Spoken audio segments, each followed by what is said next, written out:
Some families pass the salt at dinner.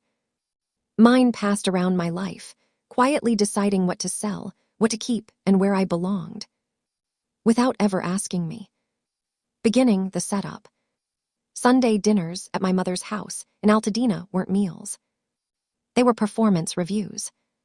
The table was always perfect, linen pressed flat, candles centered like punctuation marks. Roast chicken carved with ceremony. Wine poured slowly, like every drop mattered. That night, I knew something was wrong the moment everyone waited for me to sit down before speaking.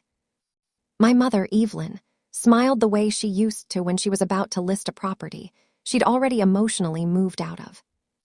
My father stared into his glass like it might give him instructions. And my younger sister, Leela, freshly engaged, diamond flashing under the chandelier, kept glancing at me with rehearsed sympathy. "Ethan," my mother said gently, too gently, "we need to talk about your living situation." There it was. I was 31, living alone in a modest bungalow, and in my family's eyes that translated to problem that needs fixing. Middle, the ambush. They spoke in layers. Concern on top. Judgment underneath. Control at the core. Leela leaned forward, hands folded over her ring. "You've always been so supportive," she said softly. "And with the wedding coming up, things are just expensive." My father cleared his throat. "That house of yours, taxes, repairs. It's a lot for someone in your line of work. Your little consulting thing," they meant. Then my mother slid a business card across the table, like a closing document. "I had a colleague take a look," she said. "Just preliminarily. The market is hot.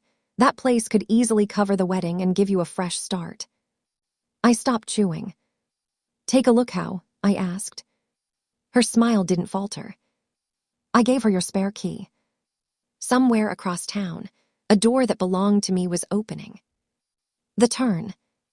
My phone vibrated once. "Unauthorized entry DTCTD. Security protocol active." I didn't react immediately. I let them keep talking. Venues, deposits, guest counts that exceeded most people's annual income. Then I stood. "Before we go any further," I said, "there's something you should see." I placed my briefcase on the table and opened it. Not dramatically. Deliberately. The first document was a deed. My name, clear title, no debt. My sister smiled. "That'll make the sale easier." I turned the page. "That one's just where I sleep." Next page, a 4-unit property near Griffith Park. Then a duplex. Then another. The room changed temperature. My father's glass hovered midair.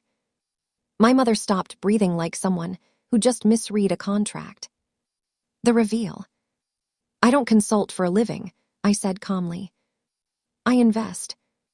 I flipped to a summary sheet. Addresses, values, monthly income. 17 properties. 8 figures in assets.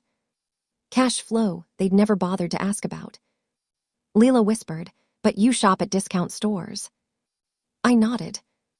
"On purpose." My mother finally spoke, voice thin. "Why didn't you tell us?" I closed the folder. "You never listened." Climax, C1SEQNCS. My phone rang. Security confirmed police were on site. I answered in front of them. "Yes," I said. "No authorization. Proceed." When I hung up, my mother looked like she might collapse. "She said it was standard practice," she whispered. "No," I replied. "It was illegal." I called my attorney next. "Charges." "Licensing boards." "Trespass." The words landed one by one like dropped plates. My father begged. Leela cried. But this wasn't about forgiveness anymore. This was about boundaries they'd crossed because they thought I was small. Ending, aftermath. By the end of the week, the agent lost her license. The brokerage paid quietly to make it disappear. My mother's career, 3 decades long, ended in a single investigation. The wedding shrank. then vanished. So did the engagement. Years later, I still live in that same house. Not because I have to, but because I choose to. And sometimes, late on Sundays, I think about that dinner. How easily people decide your worth when they assume you're struggling. So let me leave you with this. If you live quietly, if you build without applause, never confuse their silence for ignorance.